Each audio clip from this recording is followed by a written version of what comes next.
ইরানের ফুটবল ফেডারেশনের সভাপতি মেহেদি তাজ জানিয়েছেন, বর্তমান পরিস্থিতিতে জাতীয় দল যুক্তরাষ্ট্রে গিয়ে বিশ্বকাপ খেলতে পারবে কিনা সে বিষয়ে তিনি নিশ্চিত নন।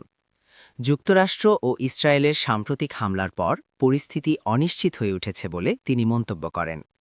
এক ক্রীড়া সংবাদ মাধ্যমকে দেওয়া সাক্ষাৎকারে তাজ বলেন, এই হামলার পর বিশ্বকাপ ঘিরে ইতিবাচক প্রত্যাশা করা কঠিন। তার দাবি, যুক্তরাষ্ট্রের শাসন ব্যবস্থা ইরানের ভূখণ্ডে আঘাত হেমেছে এবং এর জবাব দেওয়া হবে।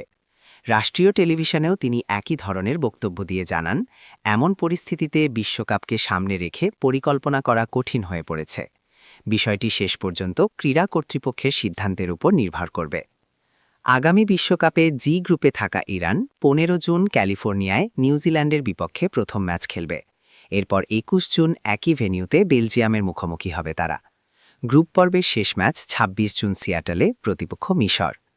১১ জুন থেকে ১৯ জুলাই পর্যন্ত চলা এই আসর যৌথভাবে আয়োজন করবে যুক্তরাষ্ট্র, মেক্সিকো ও কানাডা।